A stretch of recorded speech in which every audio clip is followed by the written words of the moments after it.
بسم اللہ الرحمن الرحیم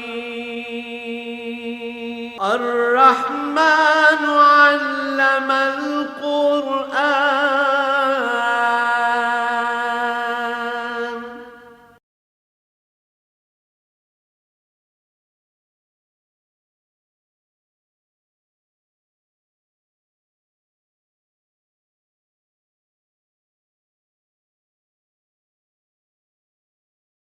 الحمد للہ رب العالمین والصلاة والسلام علی حبیبہ محمد وآلہ وصحبہ اجمعین ثم ننجی رسلنا والذین آمنوا کذالک حقا علینا ننجی المؤمنین قل یا ایھا الناس ان کنتم فی شک من دینی فلا اعبد الذین تعبدون من دون اللہ ولکن اعبد اللہ الذی یتوفاکم وامرت ان اکون من المؤمنین وان اقم وجہک للدین حنیفا ولا تکونن من المشرکین ولا تدع من دون اللہ ما لا ینفعک ولا یضرک فإن فعلت فإنک اذا من الظالمین إن يمسسك الله بضر فلا كاشف له إلا هو وإن يردك بخير فلا راد لفضله يصيب من يشاء من عباده وهو الغفور الرحيم قل يا أيها الناس قد جاءكم الحق من ربكم فمن اهتدى فإنما يهتدي لنفسه ومن ضل فإنما يضل عليها وما انا علیکم بوکیل واتبع ما یوحی الیک واصبر حتی یحکم اللہ وهو خیر الحاکمین اللہم سبحانک لا علم لنا الا ما علمتنا انک انت العلیم الحکیم مولایا صلی وسلم دائما ابدا علی حبیبک خیر الخلق کلہم۔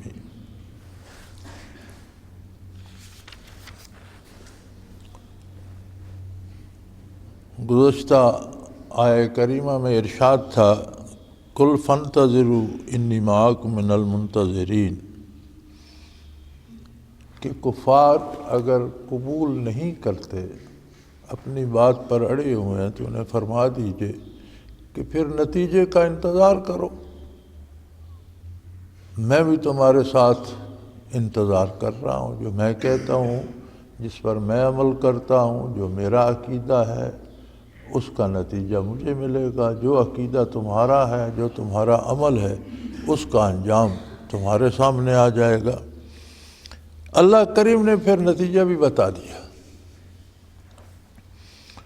فرمایا ثم ننجی رسلنا والذین آمنوا کذالک حقا علینا ننجی المؤمنین۔ فرمایا پھر نتیجہ جب سامنے آتا ہے تو ہمیشہ ہمارے رسول کامیاب ہوتے ہیں، وہ کامیابی سے ہمکنار ہوتے ہیں اور کفار کو اپنے برے عقیدے اور برے عمل کا برا انجام بھگتنا پڑتا ہے۔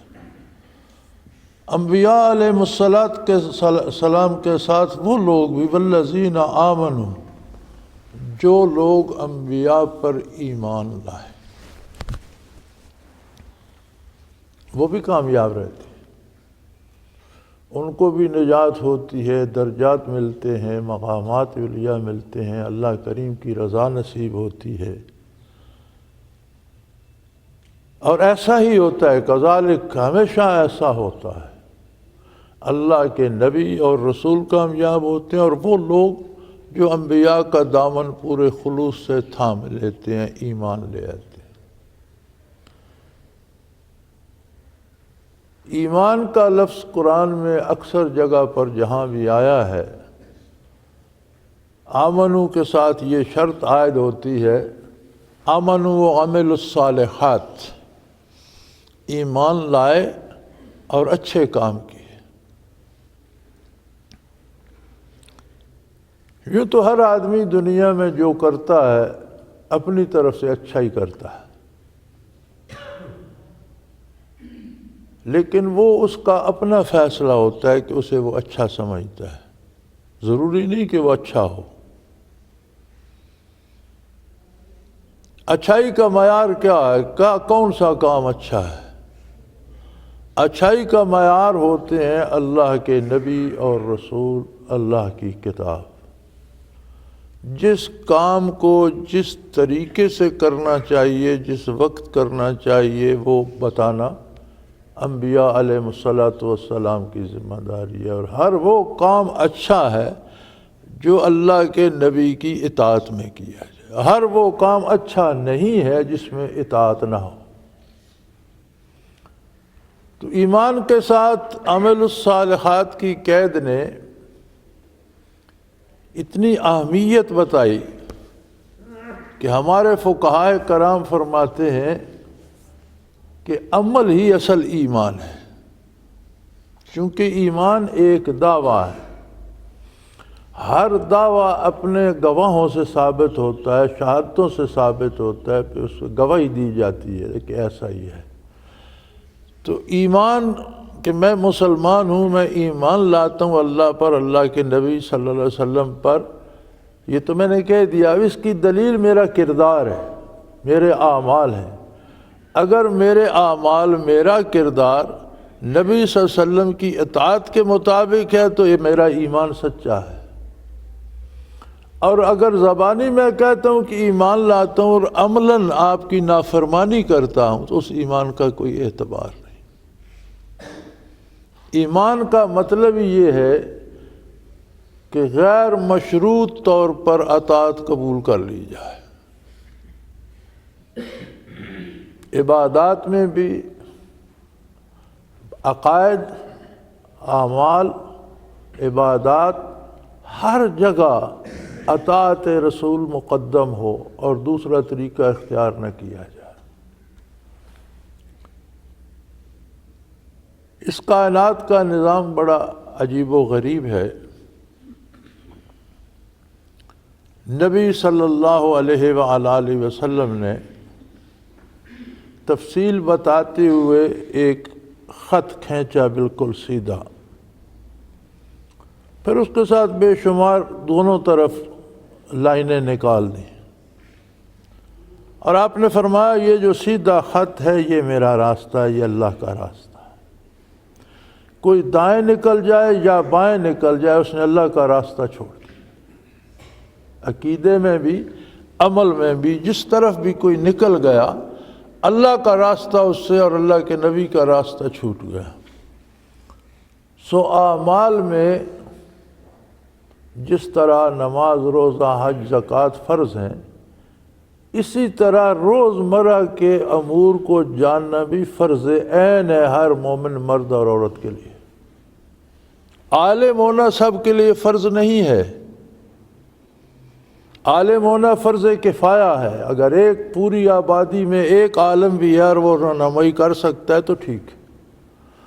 ہاں، پوری آبادی میں کوئی عالم نہیں ہے تو ساری آبادی گناہگار ہوگی۔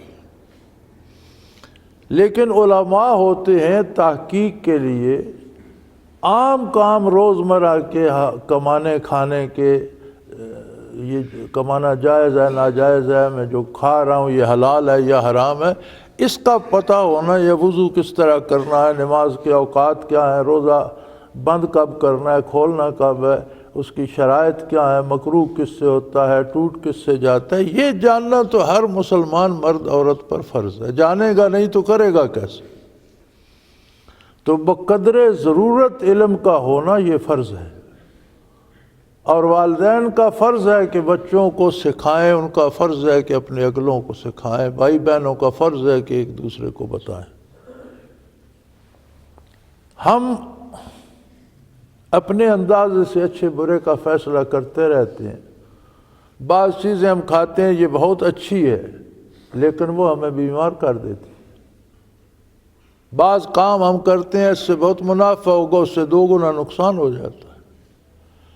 ہماری اچھائی برائی کوئی معیار نہیں ہے۔ ہر وہ کام اچھا ہے جس میں خواہ جان بھی چلی جائے جو محمد الرسول اللہ کے حکم کے مطابق ہے، اس جان کا جانا بھی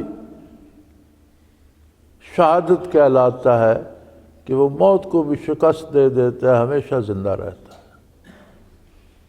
سو فرمایا نتیجہ یہ ہے، اعلان کر دیا پہلے ہی کہ یہ تو اللہ کریم کے ذمے ہے، حقاً علینا ننجی المؤمنین، یہ تو ہم نے اپنے ذمے لے لیا ہے کہ ہم ایمانداروں کو نجات دیں۔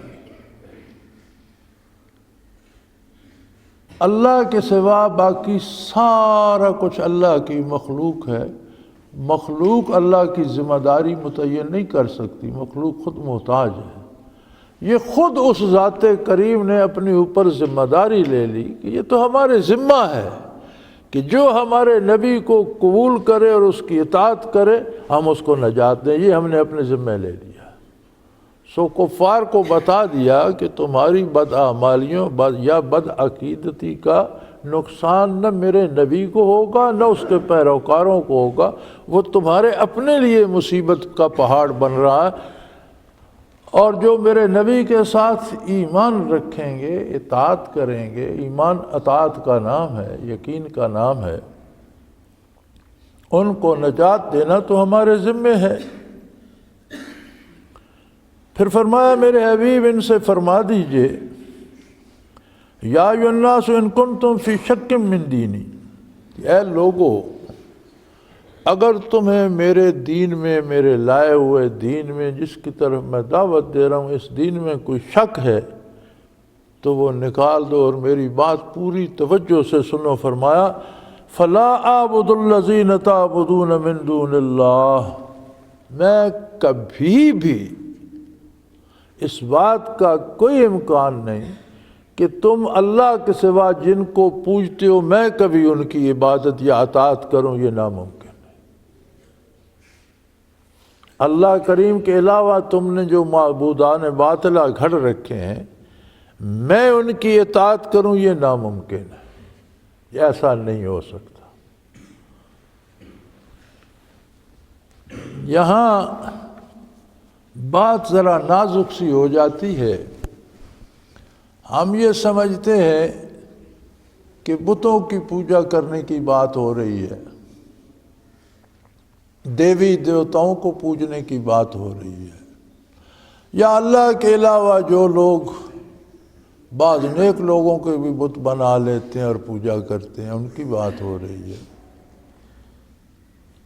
بات ہو رہی ہے کہ اللہ کریم کی اطاعت چھوڑ کر جس کی بھی اطاعت اللہ کے مقابلے میں کی وہی معبود بن گیا، وہی بت بن گیا۔ قرآن کریم فرماتا ہے افرأیت من اتخذ الہہ ہواہ، آپ نے ان لوگوں کو دیکھا جنہوں نے اپنی خواہشات کو اپنا معبود بنا لیا۔ یعنی آپ کسی بت کے لیے نہ صحیح، کسی دیوی دیوتا کے لیے نہ صحیح، اپنی خواہش کے لیے پوری کرنے کے لیے اللہ کے رسول کی اطاعت چھوڑ دیتے ہیں تو وہ خواہش بھی بت بن گئی اور آپ اس کی عبادت کر رہے ہیں۔ تو یہ بہت نازک معاملہ ہے۔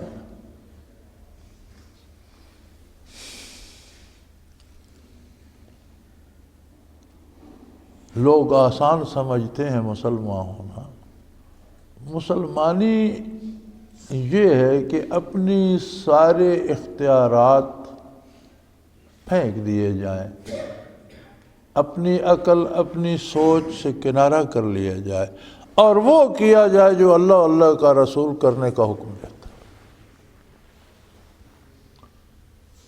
اگر ہم نے ناجائز ذرائع سے دولت جمع کر لی، ہیرا پھیری کر کے حکومت لے لی، اقتدار لے لیا، بادشاہت لے لی، وہ دولت وہ حکومت کب تک ساتھ دے گی ہمارا؟ آخر پیوند زمیں ہونا ہے اور ساتھ اعمال کو جانا ہے۔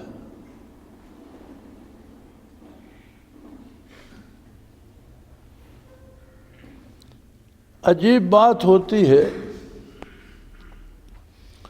آدمی کی جب موت قریب آ جاتی ہے تو برزخ عموماً اکثر منکشف ہو جاتا ہے، چونکہ حواس سارے یکجا ہو جاتے ہیں اور کشف ہو جاتا ہے۔ فرعون کو بھی تو ہو گیا تھا، جب اس نے موت دیکھی تو اس نے کہا میں توبہ کرتا ہوں، فرمایا اب دیکھ کر توبہ قبول نہیں ہوتی۔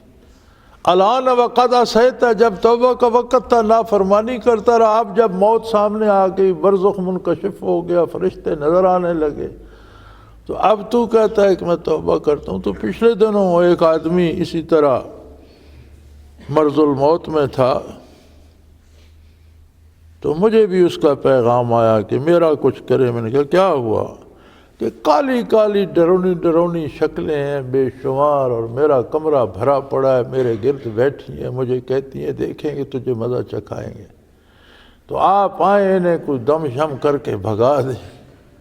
میں نے کہا میرے آنے سے یہ نہیں بھاگیں گی، یہ تمہارے اعمال ہیں، انہیں ساتھ قبر میں جانا ہے۔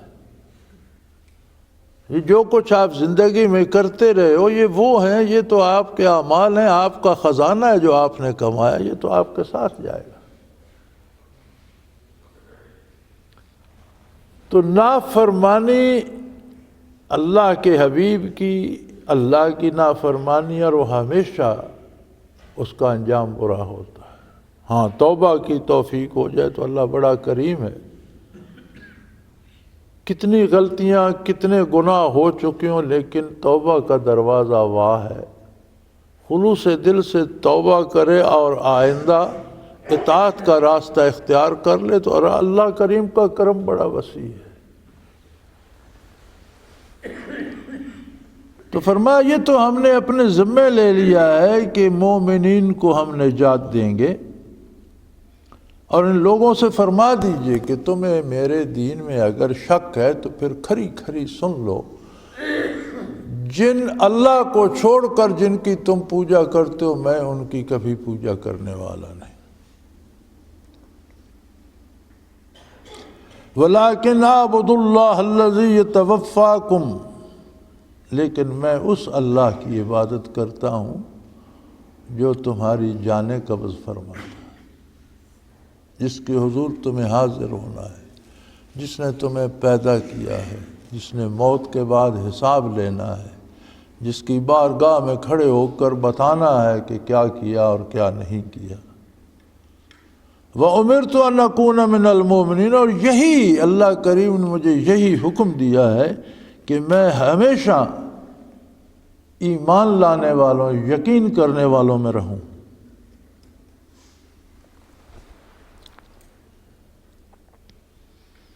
کتنی بڑی خوشخبری ہے اس آیہ کریمہ میں کہ اللہ کریم نے مجھے حکم دیا، اور یہ فرما رہے ہیں حضرت محمد الرسول اللہ صلی اللہ علیہ وسلم، اور فرما رہے ہیں اللہ نے مجھے حکم دیا ان اکون من المومنین، کہ میں ایمان والوں میں رہوں۔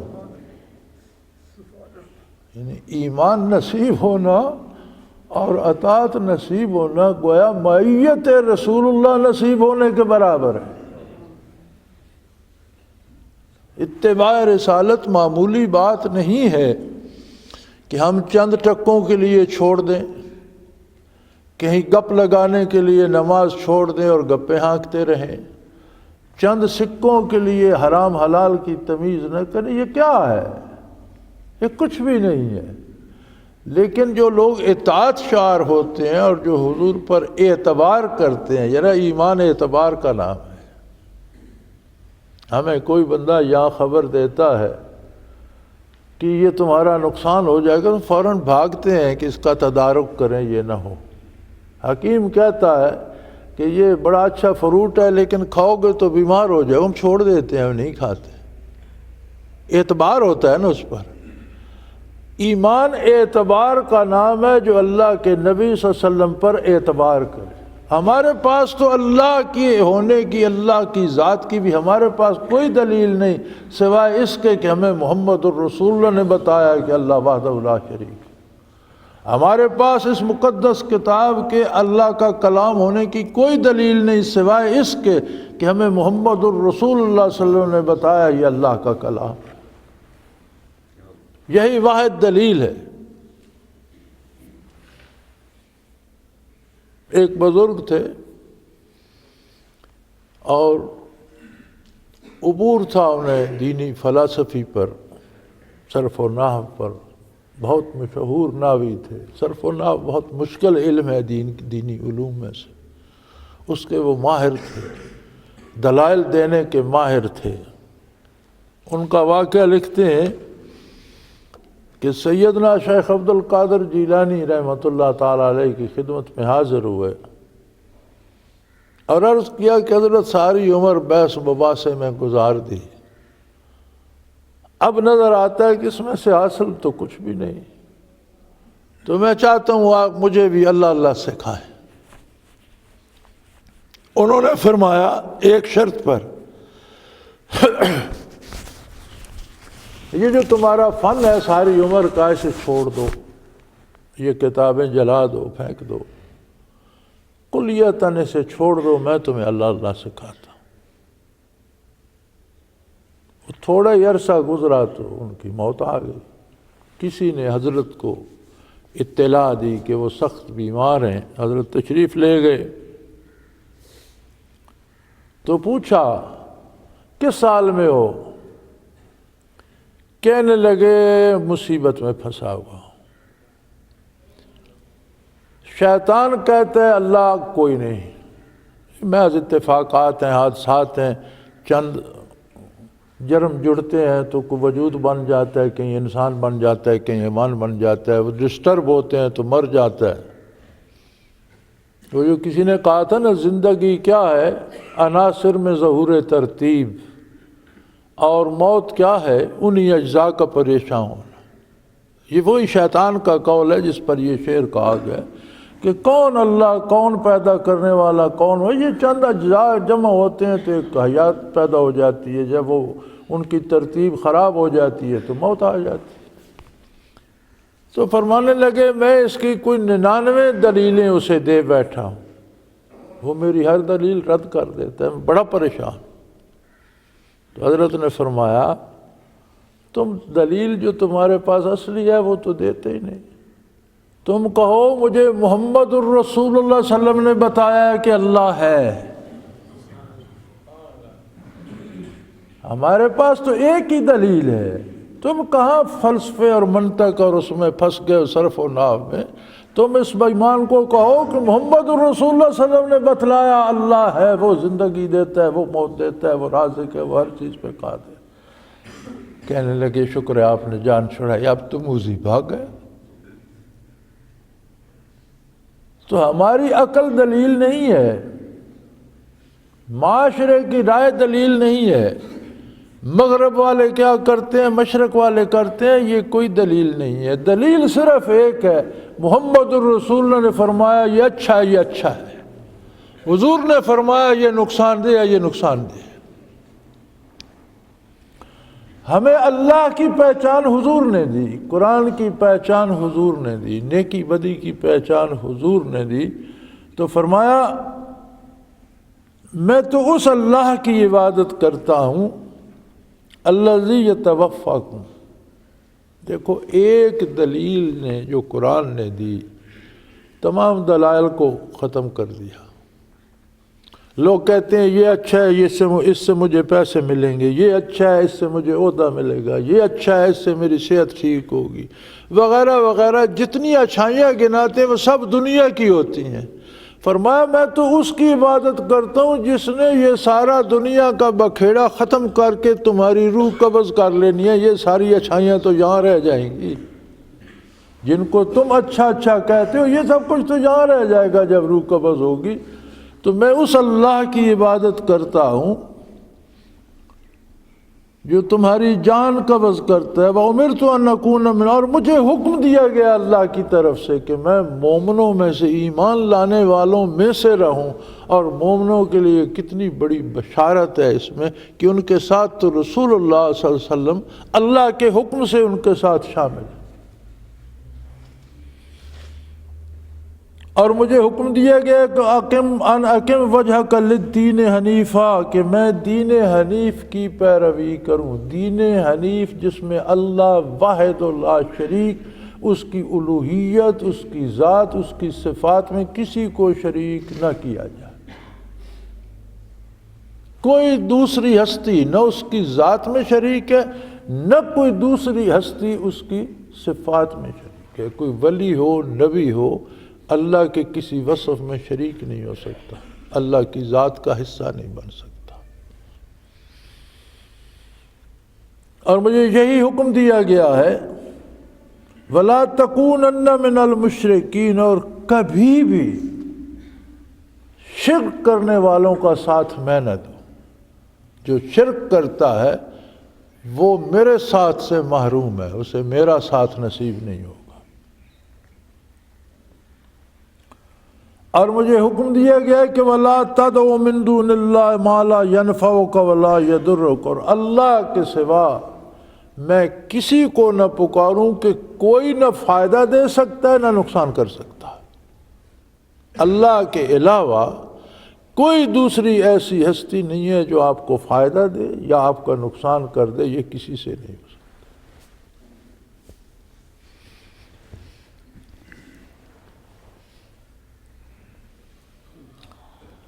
ہمارے ایمان تو آج اتنے کمزور ہو گئے ہیں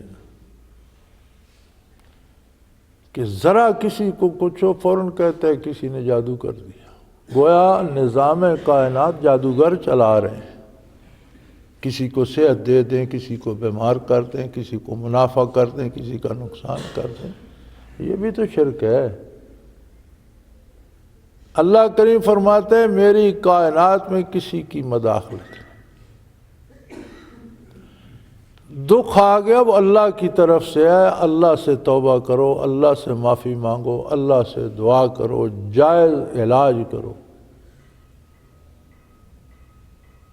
فوراً منہ سے نکلتا ہے کسی نے جادو کر دیا۔ اور پھر مزے کی بات یہ ہے، میرے پاس بھی بہت آتے ہیں، تائید چاہتے ہیں کہ آپ بھی کہیں کسی نے جادو ہی کیا۔ میں تو اس کا قائل نہیں ہوں، جادوگر کچھ نہیں کر سکتے، کچھ نہیں بگاڑ سکتے، نہ سنوار سکتے ہیں نہ بگاڑ سکتے۔ جادوگر کسی کا کچھ بگاڑ سنوار سکتے تو پہلے اپنا سنوارتے، اپنے لیے چند سکے ہی پیدا کر لیتے۔ اب مانگ کر روٹی کھانے والا تمہارا کیا بگاڑے گا؟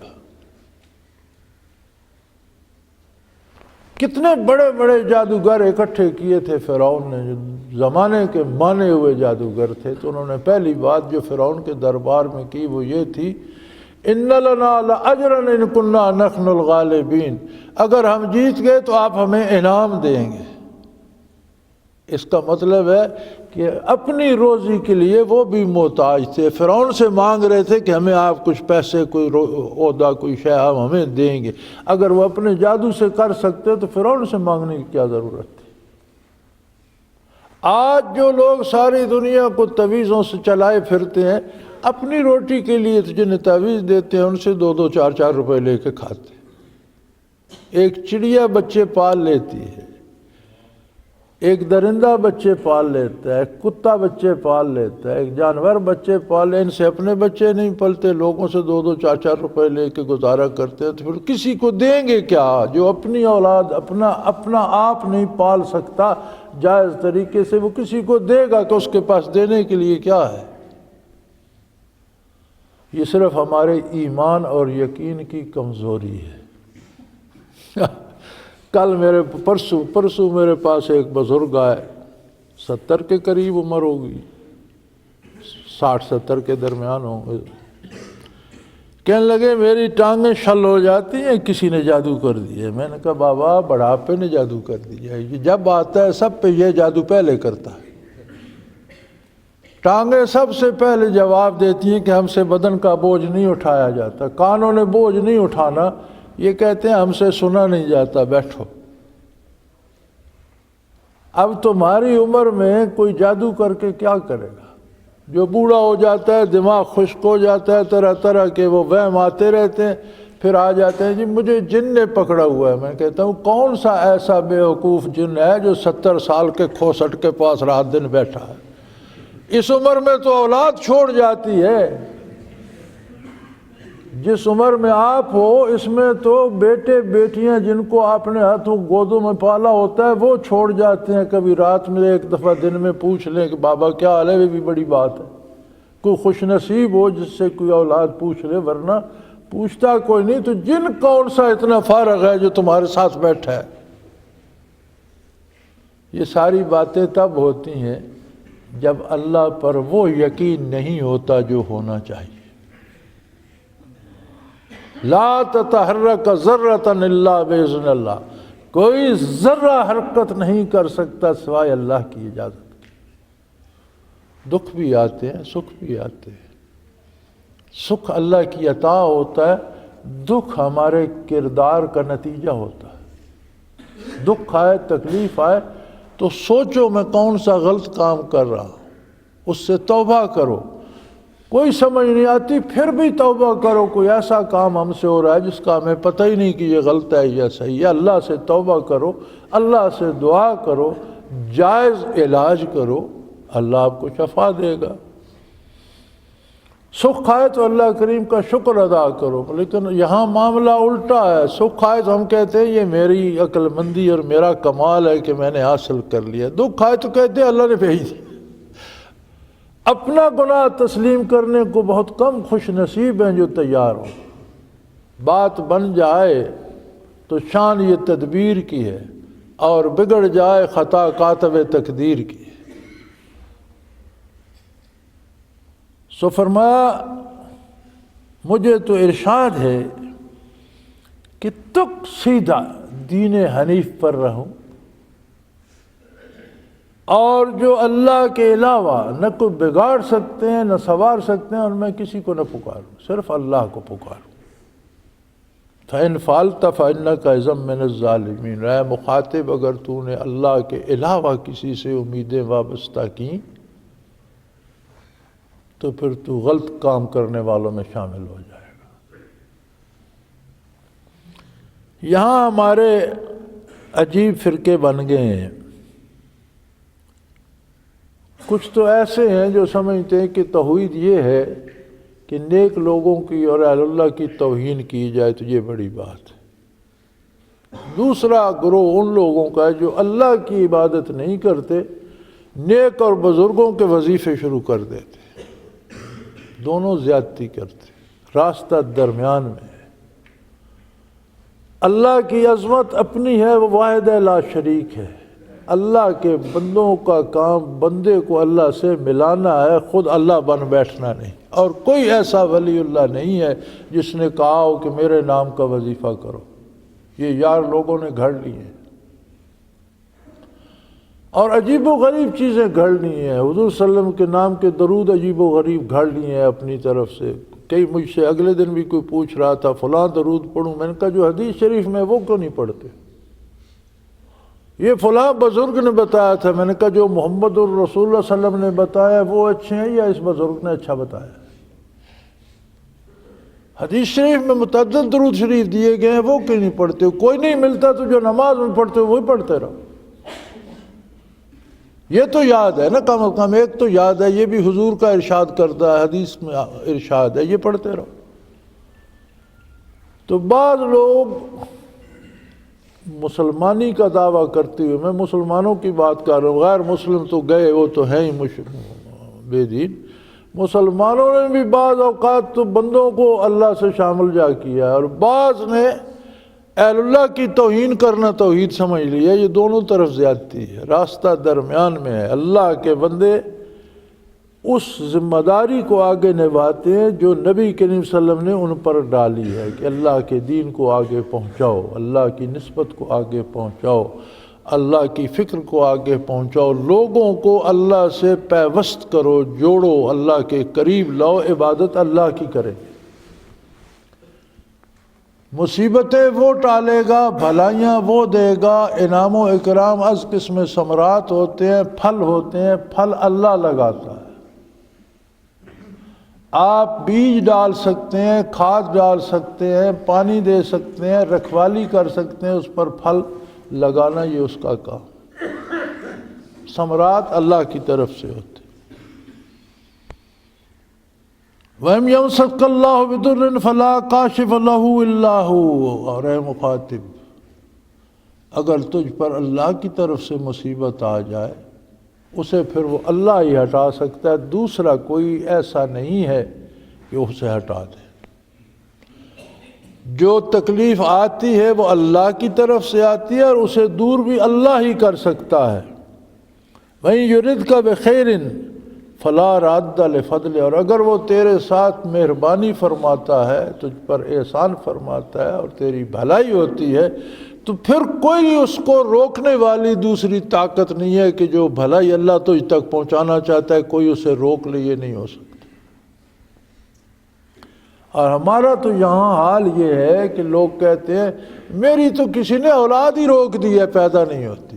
بھائی وہ دینے والے نے نہیں دی، بھائی لوگوں سے کب رکتی؟ روکنے کی بات ہوتی تو موسیٰ علیہ السلام کو فرعون نے روک لیا ہوتا، قتل کر دیا ہوتا، کتنے ہزاروں بچے قتل کروا دیے، اور بے وقوف موسیٰ علیہ السلام کو گھر میں پالتا۔ اللہ ایسا قادر ہے کہ تو جس بچے کو قتل کرنے کے لیے بچے قتل کروا، میں اسے تیرے گھر بھیج دیتا ہوں، اس کی خدمت تو کرے گا، اسے تو پالے گا۔ کسی نے جی روزی باندھ دی ہے، یار خدا کا خوف کرو، جو اللہ نے کسی کو دینا ہے کوئی اسے روک سکتا ہے؟ اور جس پر تمہیں خیال ہے کہ وہ روزی باندھ کھول سکتا ہے، وہ خود تم سے مانگتا پھرتا ہے کہ 5-10 دے دو، شرینیاں لے کے زندہ رہتے ہیں، تم سے کھاتے ہیں اور تمہارے معبود بھی بنے ہوئے ہیں۔ تو یہ ایمان کی کمزوری ہے۔ وَإِن يَمْسَسْكَ اللَّهُ بِضُرٍّ، اللہ اگر تجھ پر کوئی تکلیف بھیج دے، فَلَا كَاشِفَ لَهُ إِلَّا هُوَ، تو اسے ہٹانے والا صرف اللہ آپ ہی ہے، کوئی دوسرا نہیں ہٹا سکتا۔ وَإِن يُرِدْكَ بِخَيْرٍ، اور اللہ اگر تیرے ساتھ بھلائی کرے، فَلَا رَادَّ لِفَضْلِهِ، تو اس کی مہربانیوں کو کوئی روک نہیں سکتا۔ يُصِيبُ بِهِ مَن يَشَاءُ مِنْ عِبَادِهِ، اپنے بندوں میں سے جس کو جو چاہتا ہے وہ عطا فرماتا ہے، جس کی اپنی پسند ہے، کس کو کیا دیتا ہے اس کی اپنی مرضی ہے۔ کائنات میں لوگ، عام آدمی یا فقیر سے لے کر بادشاہ تک سب محتاج ہیں، ایک ایک گھونٹ پانی کے محتاج ہیں، ایک ایک لقمے کے محتاج ہیں۔ اگر پانی ملنا بند ہو جائے، کوئی ایسا مرض ہو جائے کہ وہ پانی نہ پی سکے تو پیاسے مر جائے گے۔ اللہ کریم کھانا روک دے تو کون ہے جو اس کو غذا دے سکے؟ ہر کوئی اس کی عطا کا محتاج ہے، اور وہ کیسا ہے؟ فرمایا وَهُوَ الْغَفُورُ الرَّحِيمُ، وہ بخشنے والا بہت بڑا مہربان ہے۔ بندے کو خیال آتا ہے نا کہ اتنی زندگی تو میں گناہوں میں گزار چکا، میں کیا کر سکتا ہوں، میرا کیا ہوگا؟ فرمایا تیرے گناہ میری بخشش کو عاجز نہیں کر سکتے، تو ایک چھوٹا سا جز ہے دنیا کا، کتنی وسیع کائنات ہے جو میری مہربانیوں پہ پل رہی ہے، اللہ کے فضل پہ پل رہی ہے، تیری حیثیت کیا ہے؟ تو نے تو گناہ کا بوجھ اپنے اوپر لادا، کسی کا کچھ نہیں بگاڑا، لیکن اللہ بخشنے والا ہے۔ آج بھی تو اللہ کی بارگاہ میں حاضر ہو کر خلوص دل سے توبہ کر لے، سب بخش دے گا۔ اور صرف بخشنے والا نہیں ہے، الرحیم ہے، جس کے ساتھ کا کوئی دوسرا رحم کرنے والا نہیں، بہت بڑا رحم کرنے والا ہے۔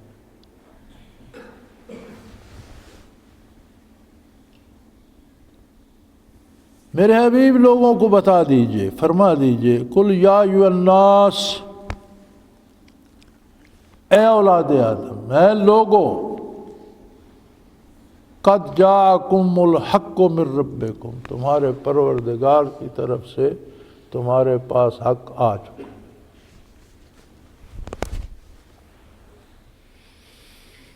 سبحان اللہ، آپ صلی اللہ علیہ وسلم سے پہلے سلسلہ نبوت حضرت آدم علیہ السلام سے جاری تھا۔ پہلا انسان جس نے زمین پر قدم مبارک رکھا آدم علیہ السلام، وہ اللہ کا نبی تھا۔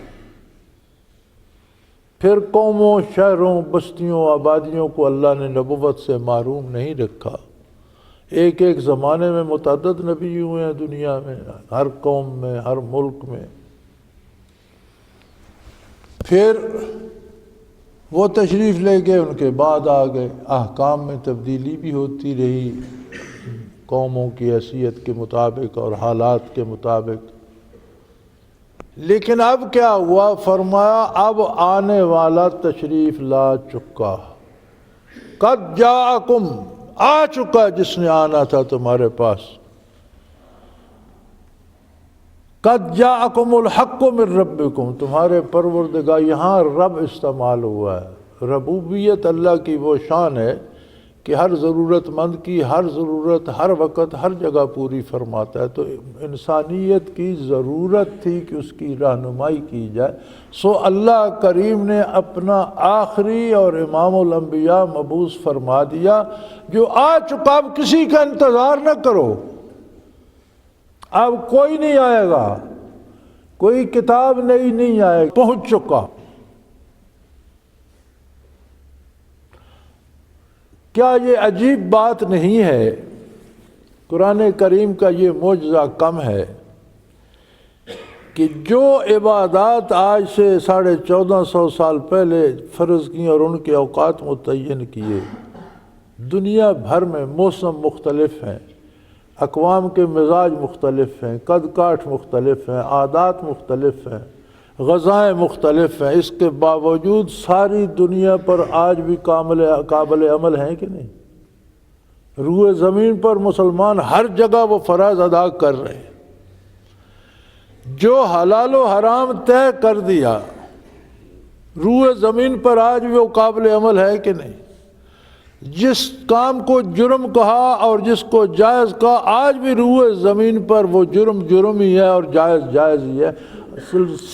بڑے زمانے بدلے، بڑی تہذیبیں بدلیں، بڑے انسان بدلے، لیکن احکام شریعت آج تک ہمیشہ اسی طرح لاگو ہیں اور اسی طرح قابل عمل ہیں اور قیامت تک قابل عمل رہیں گے۔ اب کوئی نیا نہیں آئے گا، کوئی نیا حکم نہیں آئے گا، کوئی نیا نبی نہیں آئے گا، کوئی نئی کتاب نہیں آئے گی۔ انسانیت کی ساری ضرورتیں پوری کر دیں بعثت محمد الرسول اللہ صلی اللہ علیہ وآلہ وسلم نے۔ تو لوگو، تمہارے پاس تمہارے پروردگار کی طرف سے حق آ چکا، فَمَنِ اهْتَدَىٰ فَإِنَّمَا يَهْتَدِي لِنَفْسِهِ، جس نے ہدایت اختیار کی، حق کو قبول کیا، حق پر عمل کیا، اس نے کسی دوسرے پر احسان نہیں کیا۔ فَإِنَّمَا يَهْتَدِي لِنَفْسِهِ، اس نے اپنی بھلائی سوچی اور جو اچھا کام کیا وہ اپنے لیے کیا، دوسروں پر احسان نہ کرے، نہ اللہ پر احسان کرے، نہ اللہ کے نبی پر احسان کرے، نہ دین پر احسان کرے، نہ کسی بزرگ پر احسان کرے، نہ کسی عالم پر احسان کرے، نہ کسی استاد پر احسان کرے، چونکہ اس نے جو اچھا کام کیا اس کا اچھا نتیجہ خود اسی کو ملے گا، اس نے اپنے لیے کیا۔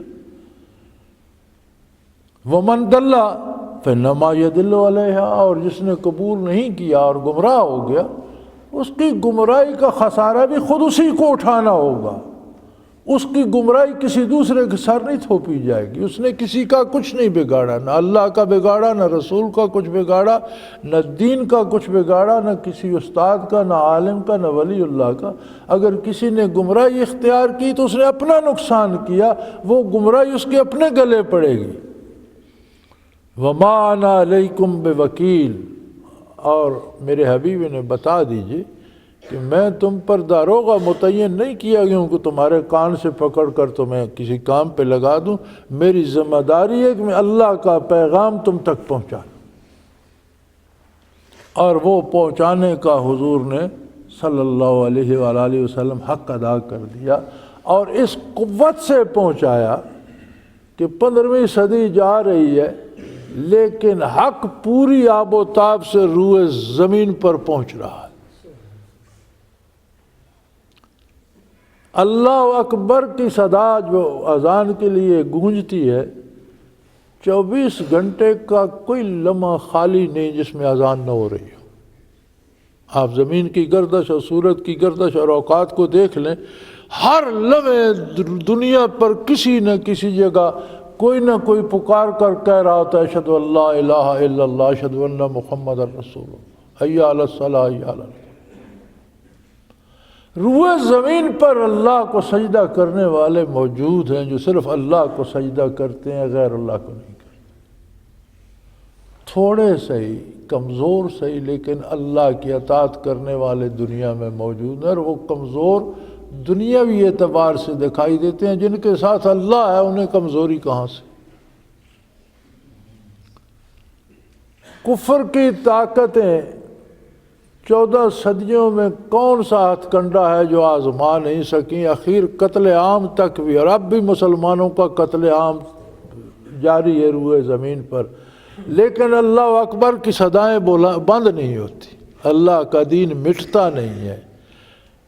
لوگوں نے قرآن کریم غلط طرح سے چھاپے، مقابلے میں کتابیں لکھی، تنقیدیں کی، خرافات کیا سارے زور لگا دیے اور لگائے جا رہے ہیں۔ جب اس کا پورا رد نہ کر سکے تو بے حیائی کو عام کرنے پر آ گئے،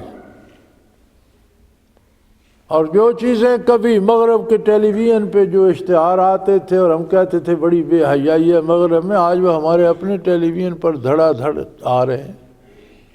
اس کے باوجود یعنی جب حق کے مقابلے میں کوئی بات نہ کہہ سکے تو انہوں نے کہا اور نہیں تو بے حیائی پھیلا دو، برائی عام کر دو۔ اس سب کے باوجود اللہ کے بندے اللہ اللہ کر رہے ہیں اور اس بے حیائی سے بچے ہوئے بھی ہیں اور اس کو رد بھی کر رہے ہیں۔ تو پھر برائی کے ساتھ تو دنیا کی بڑی بڑی حکومتیں ہیں، بے حیائی کے ساتھ تو بڑے بڑے معاشرے شامل ہیں، تو پھر اس بے حیائی کو رد کرنے والوں کے ساتھ کون ہے؟ ان کے ساتھ اللہ ہے، اللہ کا رسول ہے، انہیں اللہ کی معیت حاصل ہے، اللہ کے حبیب صلی اللہ علیہ وسلم کی معیت حاصل ہے کہ آج بھی اسے جوتے مار رہے ہیں، اسے رد کر رہے ہیں، ان کے گھروں میں آج بھی پردہ ہوتا ہے، وہ آج بھی بچوں کو حلال کھلاتے ہیں، وہ آج بھی حرام سے پرہیز کرتے ہیں، وہ آج بھی غیر اللہ کے سامنے سجدہ نہیں کرتے۔ وَمَن ضَلَّ فَإِنَّمَا يَضِلُّ عَلَيْهَا وَمَا أَنَا عَلَيْكُمْ بِوَكِيلٍ۔ فرمایا میں تم پر تھانے دار مقرر نہیں کیا گیا کہ زبردستی تم سے دین منواؤں یا زبردستی نیکی کروں، میرا کام ہے اللہ کا پیغام پہنچا دینا، وہ تمہارا خالق و مالک ہے، تم اس کے بندے اور مخلوق ہو، آگے معاملہ تمہارے اور تمہارے اللہ کے درمیان ہے، جو راستہ تم چن لو گے اس راستے کے ثمرات تم پر مرتب ہوتے رہیں گے۔ وَاتَّبِعْ مَا يُوحَىٰ إِلَيْكَ، اے میرے حبیب آپ اس بات پر عمل کریں جو اللہ کی طرف سے آپ پر وحی کی جاتی ہے۔ یعنی ایمان کی ایک اور ڈیفینیشن آ گئی کہ ایمان کیا ہے؟ اس بات پر عمل جو حضور نے فرما دی، جہاں سے روک دیا وہاں سے رک جانا ایمان ہے، جہاں کرنے کا حکم دیا وہاں کرنا ایمان ہے، جہاں صلح کا حکم ہے وہاں صلح ایمان ہے، جہاں جنگ کا حکم ہے وہاں جنگ ہی ایمان ہے۔ وَاتَّبِعْ مَا يُوحَىٰ إِلَيْكَ، اور اس الیک میں ساری امت آ جاتی ہے کہ وحی کا اتباع کرو جو اللہ نے بتا دیا۔ وَاصْبِرْ، اب اس راستے میں اگر شیطانی طاقتیں روکتی ہیں، طاغوتی طاقتیں روکتی ہیں، کفر کی طاقتیں روکتی ہیں، تو جمے رہو، جم جاؤ، ڈٹ جاؤ۔ صبر ہوتا ہے روک لینا، خود کو ایک جگہ قائم کر لینا۔ بس پھر ہمارے ہاں تو صبر کا معنی الٹا لیا جاتا ہے نا کہ کسی کا کوئی نقصان ہو جائے یا کوئی مر جائے وہ جزا فضا نہ کرے تو یہ صبر ہے، نہیں۔ صبر کا مطلب لغت میں یہ ہے کہ جیسے کوئی تیز رفتار گھوڑا دوڑا رہا ہو تو اسے ایک دم سے لگامیں کھینچ کے روک لے، اس رک جانے کو صبر کہتے ہیں کہ اللہ کی اطاعت پہ رک جائے، نافرمانی کی طرف نہ جائے۔ تو فرمایا اگر اتباع وحی کرتے ہوئے، نبی کریم صلی اللہ علیہ وسلم کے ارشادات پر عمل کرتے ہوئے، دین پر عمل کرتے ہوئے کوئی مصیبتیں آئیں، کوئی رکاوٹیں آئیں شیطان کی طرف سے، طاغوتی طاقتوں کی طرف سے، کفر کی طرف سے، وَاصْبِرْ، تو اب آپ اس پہ جمے رہیے، ڈٹ جاؤ نیکی پر، حتیٰ یحکم اللہ، حتیٰ کہ اللہ فیصلہ کر دے، وہ خود فیصلہ کر دے گا، آخر برائی کو ہار ہوگی، نیکی کی جیت ہوگی، لیکن تم ذرا جم تو جاؤ۔ اگر تمہارے قدم ہی ڈگمگا گئے تو پھر کیا ہوگا؟ تم نیکی پہ جم جاؤ، نیکی جیتے گی، اللہ کی طرف سے فیصلہ آ جائے گا۔ وَهُوَ خَيْرُ الْحَاكِمِينَ، اور وہی بہترین فیصلے کرنے والا ہے۔ اصل حاکم وہی ہے، باقی سب تو بناوٹی ہیں، حقیقی حاکم تو حقیقی حکومت تو اسی کی ہے جس کی ازل سے ہے، ابد تک رہے گی، ہمیشہ سے ہمیشہ تک رہے گی، اور اسی کے فیصلے نافذ العمل ہوں گے، باقی سب کچھ تو فانی ہے۔ آتا جاتا رہتا ہے۔ وآخر دعوانا ان الحمدللہ رب العالمین۔ اللہ اللہ اللہ اللہ اللہ اللہ اللہ اللہ۔ حضرت امیر محمد اکرم آوان مد ظلہ العالی دارالعرفان منارہ ضلع چکوال میں سالہ سال سے قرآن و حدیث کے اوپر خطابات کر رہے ہیں اور سلسلہ نقشبندیہ اویسیہ کے مطابق لوگوں کو ذکر الہی کی تربیت دے رہے ہیں۔ وہ قرآن پاک کی تفسیر ترتیب وار بیان کر رہے ہیں۔ تفسیر قرآن کو وہ موجودہ ملکی اور بین الاقوامی حالات کے مطابق بیان کرتے ہیں۔ موٹر وے سے کلر کہار کے انٹرچینج سے نکلتے ہوئے کلر کہار کی جھیل سے ہوتے ہوئے میانی، بوچھال اور نور پور سے گزرتے ہوئے دارالعرفان منارہ پہنچ سکتے ہیں۔ حضرت امیر محمد اکرم آوان نے بچیوں اور بچوں کی دینی اور دنیاوی تعلیم کے لیے سقارہ اکیڈمی کے نام سے ایک درسگاہ بھی قائم کی ہے، جس کا افتتاح ملک پاکستان کے صدر جنرل محمد ضیاء الحق نے اپنے دست مبارک سے کیا تھا۔ وہ تمام احباب جو اسلام کی طلب رکھتے ہیں ان سے گزارش ہے کہ دارالعرفان منارہ ضلع چکوال میں امیر محمد اکرم آوان صاحب کے خطابات سے مستفید ہوں۔ وہ ہر جمعے کو نماز سے پہلے بیان فرماتے ہیں۔ ہر ماہ کی پہلی اتوار کو ماہانہ اجتماع ہوتا ہے جس میں آپ خصوصی خطاب فرماتے ہیں اور پاکستان کے چاروں صوبوں سے احباب اس اجتماع میں شرکت کرتے ہیں۔ اس کے علاوہ یہاں سال میں 2 مرکزی اجتماعات بھی ہوتے ہیں، ایک رمضان المبارک میں اعتکاف کا اجتماع اور دوسرا جولائی اور اگست میں 40 دن کا اجتماع ہوتا ہے جس میں روحانی تربیت کی جاتی ہے۔ اپنا خون سیماب دے کر اتنا ہم کر جائیں گے، نام آقا کا چمن میں پھر رقم کر جائیں گے۔